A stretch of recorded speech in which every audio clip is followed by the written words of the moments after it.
Et c'est là qu'il y a. Si vous êtes convaincu, il a acté, il a déjà fait, ça va aller. Merci beaucoup, Monsieur le Président. Vous apportez la parole. Déjà, allez-y. Merci beaucoup, Monsieur le Président, pour la parole. Nous voulons à ce que ces procès soient équitables. Puisque nous serons jugés. Il s'est clair. Notre client dit qu'il a envoyé des contrats qui ont été signés. C'est écrit même dans sa lettre. Et ces contrats, c'est une pièce jointe à répéter. Vous êtes libre. La Cour peut demander à la primature qu'il faut envoyer ces contrats. Parce que la requête est là. Je ne peux pas comprendre le service de la primature. On vient avec une requête, on dit il y a un contrat signé, joint, et on va recevoir la requête sans contrat signé. C'est plus simple. Si le ministère public estime que vraiment c'est ça l'élément moral pour faire un choix de façon de détournement, c'est de les ou encore à la Cour de demander que ces contrats soient envoyés, puisque vous ne faites parfois assez bien été produit par notre client. Et pourtant, ces renseignements sur cette pièce, au lieu que nous puissions nous tirer à gauche et à droite, je crois que si vous prenez une solution dans ce sens que nous sommes en train de vous proposer, vous aurez la réponse là-dessus. Et encore, on parle d'un contrat signé. On ne dit pas un contrat d'année. On a dit un contrat signé. Et c'est ça que même le ministre a repris dans sa requête. Un contrat qui venait d'être signé, ce que venons de proposer. Oui. La Cour a déjà dit qu'on va tirer toutes les conséquences dans tous les cas. Il y a la directive de la DGCT qui va comparaître. Est-ce qu'elle avait posé des cachets? Tout ça, nous allons vérifier. Pourquoi revenir sur un problème déjà apparemment tranché par la Cour? Il y a encore une position. Non, nous n'allons pas nous éterniser. Il faudrait qu'on entende les intervenants. L'expert. C'est le ministère public qui a prouvé que l'expert est vrai. Non, on a l'expert. La Cour vous remercie. Veuillez vous rasseoir. Mais restez dans la salle. Le deuxième témoin. L'expert.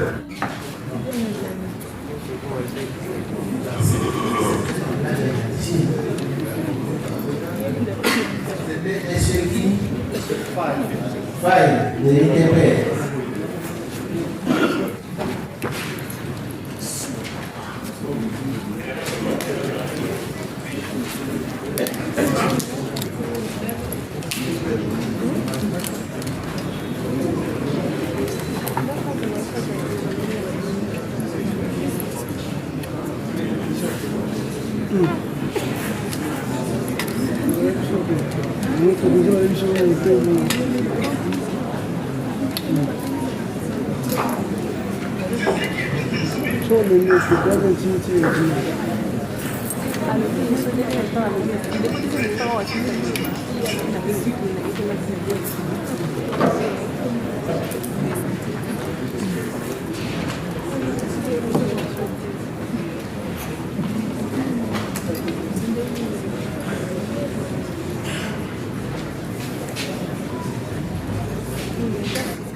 Élection de faille. Vous évoluez dans quel département? Direction du bâtiment civil. Pardon? Direction du bâtiment civil. Département? Bâtiment civil. Bâtiment civil. Et la mission de ce département? C'est la gestion du patrimoine immobilier du domaine public. Gestion du patrimoine. Immobilier du domaine public de l'État.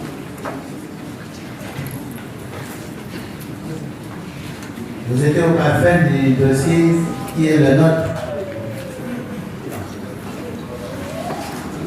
Est-ce le ministère de la Justice peut construire des bâtiments, notamment la prison ou la maison carcérale, ça rentre dans cette habitude. Toujours dans le domaine public de l'État. Pardon? Dans le domaine public de l'État. Nous posons une question claire et précise. Dans les attributions du ministère ou soit du ministre de la Justice, devient-il le droit de construire des bâtiments comme la prison centrale ou la prison de Sangani sans passer par le ministère du secrétaire? Je ne pense pas, parce que ça n'entre pas directement dans les attributions du ministère de la Justice. Pas directement, oui. Je sais que le ministère de la Justice ne peut pas directement construire, mais il doit considérer l'implication du ministère de la Justice. Là, ces attributions ne sont pas directement initier ces travaux. Bon, ce n'est pas les attributions du ministère de la Justice, mais en matière de travaux publics, je pense qu'il y a une collaboration avec le ministère des Infrastructures et des Travaux publics. D'ailleurs, c'est ça qui est écrit dans les attributions même du ministère de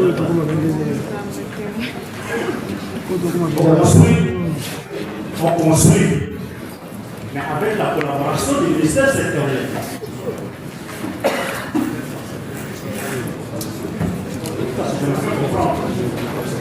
Est-ce que vous pouvez décrire les attributions du ministère du secrétaire?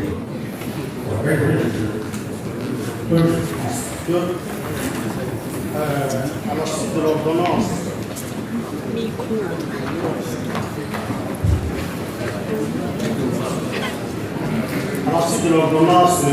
numéro 22 par 003 du 7 janvier 2022 portant fixant les attributions du ministère, le ministère des Travaux publics a comme attribution la conception, la construction, la modernisation, le développement, aménagement et entretien des infrastructures routières, portuaires, aéroportuaires, ferroviaires, hydroélectriques non concédées, scolaires, sanitaires, sociales, touristiques et sportives, des bâtiments et des édifices publics en collaboration, cas échéant, avec les ministères sectoriels concernés par les projets d'infrastructure. Vous avez terminé?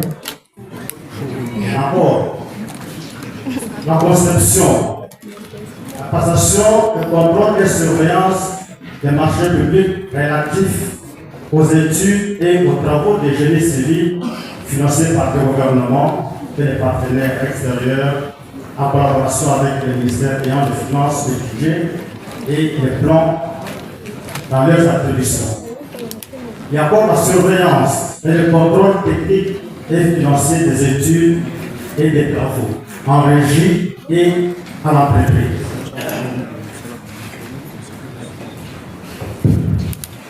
L'expertise, la contre-expertise en matière d'études portant sur les travaux publics et les biens mobiliers de l'État. La promotion des matériaux de construction, ça je le passe.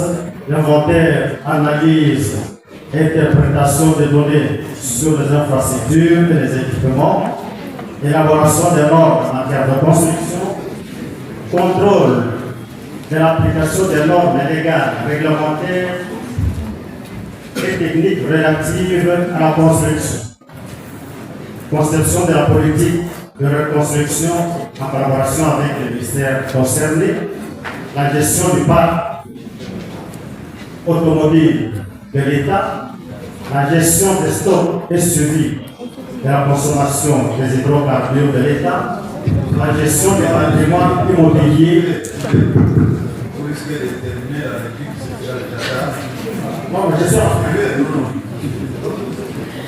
À vous entendre parler, le ministère de la Justice, lorsqu'il fait la passation des marchés publics, ce contrat doit être validé par vous, par votre ministère. C'est ce que vous voulez dire. Nous ne validons pas le contrat. Vous ne validez pas. Vous dites que vous êtes en collaboration. Cette collaboration doit consister en quoi? Aux études, aux dossiers techniques. Est-ce que dans le cas d'espèce, parce que vous êtes venu pour ces litiges, quels sont les actes que vous avez y à poser dans le cadre de la construction de la prison de Saint-Germain? Aucun. Vous avez totalement été ignoré. Vous avez même appris qu'il y avait quelque chose dans ce sens. Bien. C'est ici que vous l'apprenez ou vous l'avez appris d'une autre façon? Non, je l'ai appris parce qu'il y a une lettre du ministre de la Justice qui saisit le ministre des Infrastructures. La lettre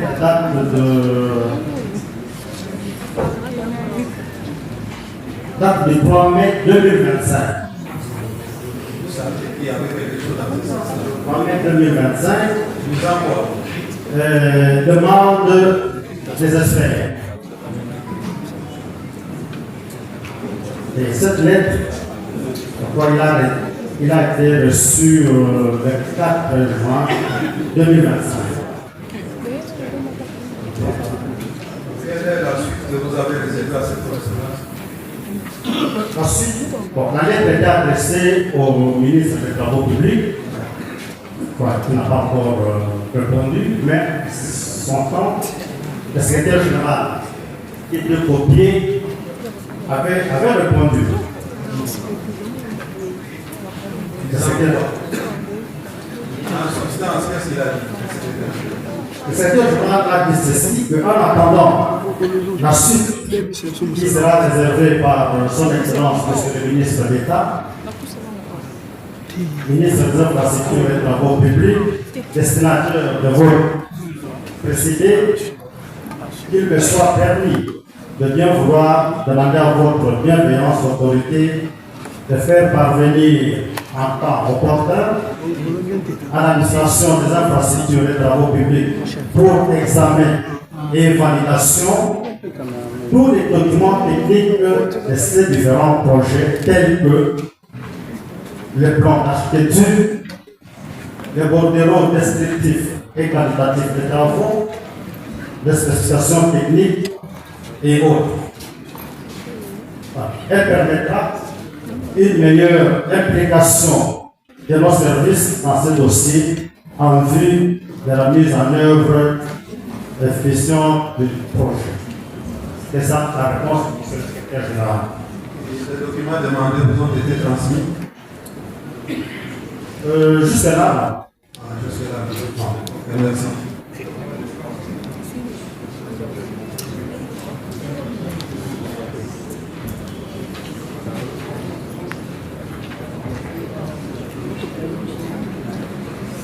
Vous venez de relever ici que la version du secrétaire général consistait en ceci que tous les documents devaient être soumis au ministère des ITPR pour examen et pour la validation. En quoi consistait cet examen ou en quoi consistait cet examen du dossier et en quoi consistait la validation à laquelle le secrétaire général fait allusion.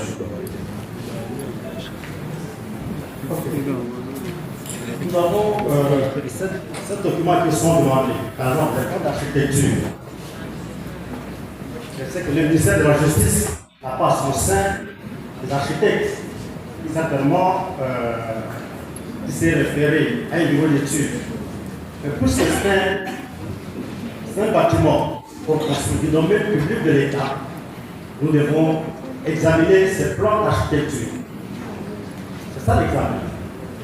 Voir si ça répond aux normes. Si c'est une construction, par exemple, en étage, nous devons vérifier le nombre de calculs. Revenons du bureau d'études. Et si c'est dans le cas où le bureau d'études, le projet a été préparé par le bureau d'études. Il arrive parfois il arrive parfois que les services s'adressent directement au ministère des Infrastructures. Et là, nous y allons depuis le départ, depuis la conception.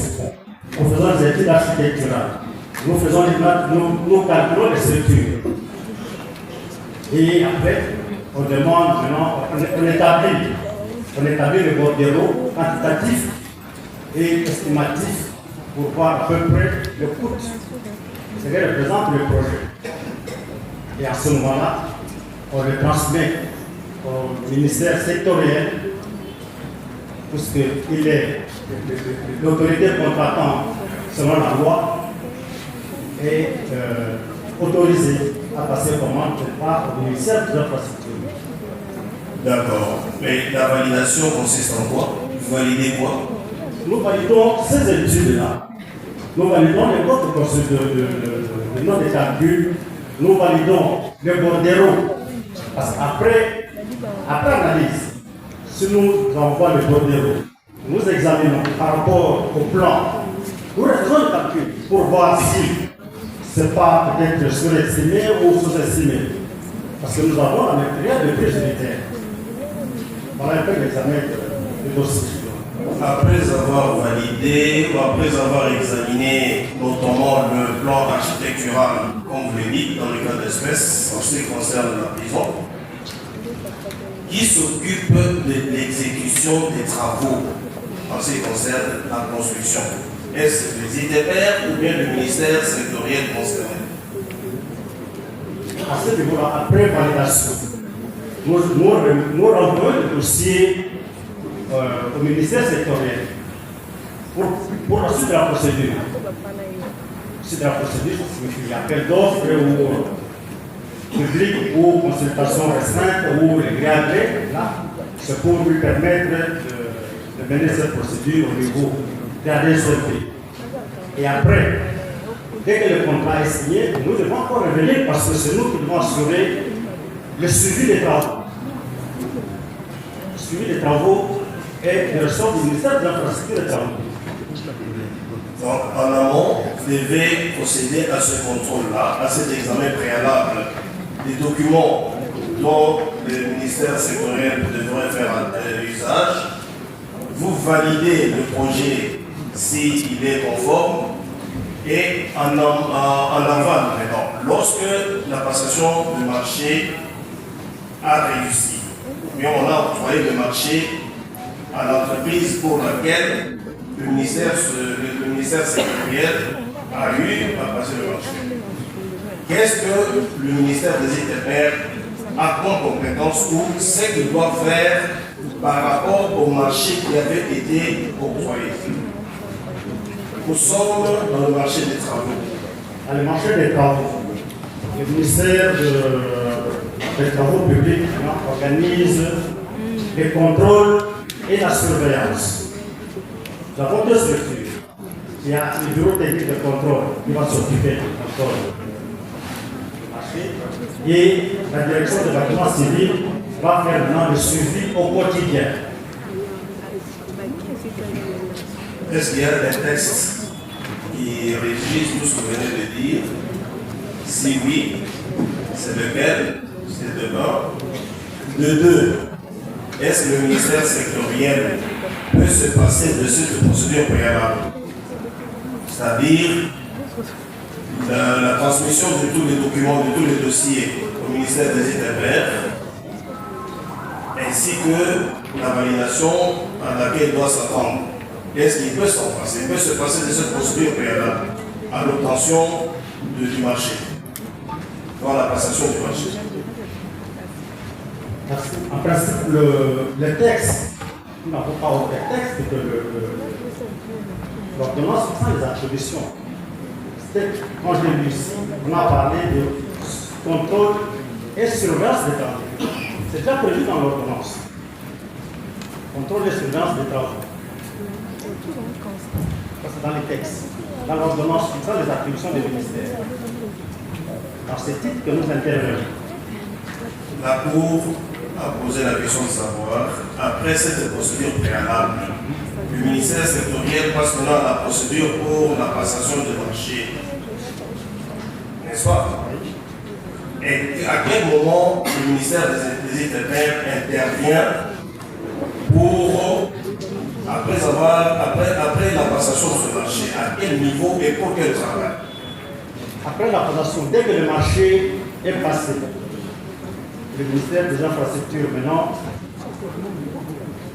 le ministère des Infrastructures écrit, désigne officiellement les experts qui sont commis au contrôle et à la surveillance.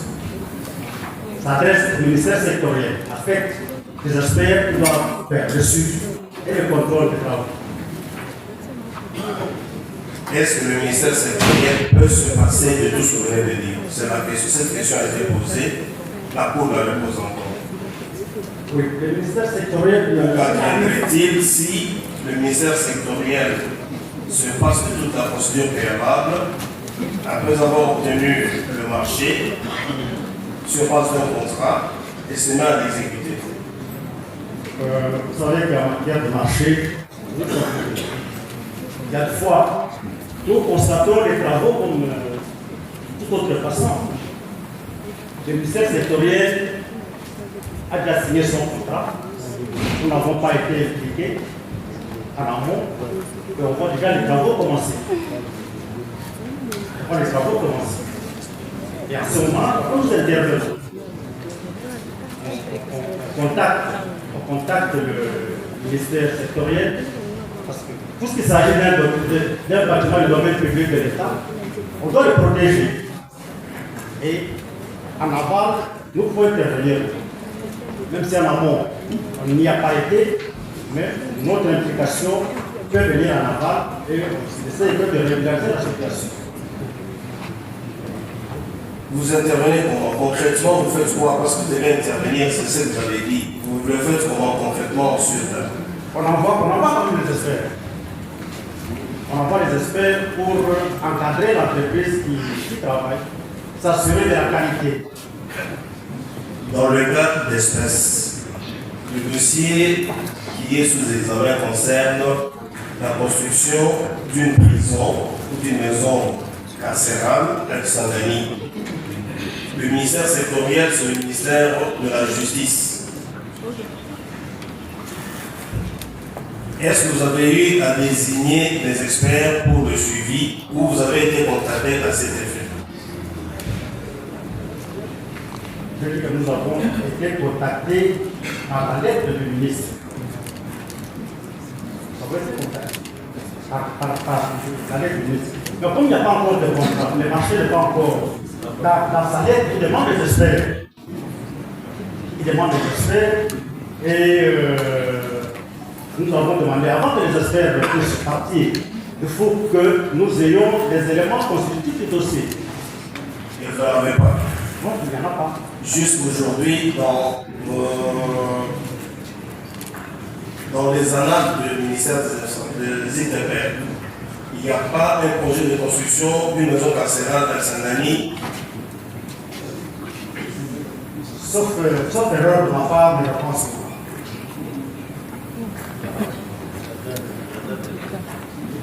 vous dites que la lettre du ministre de quelle date? la lettre du ministre. Le 15 mai. C'est le 9 mai. 9 mai 2025. 9 mai 2025. Jusqu'à ce jour. Réceptionné quel jour? Quelle date? Bon, au secrétariat général, on a réceptionné le 4 juin 2025. 4 juin. Oui, mais je l'espère. Vous avez donné lecture de la lettre du ministre de la Justice en son temps. La Cour veut savoir si par cette lettre,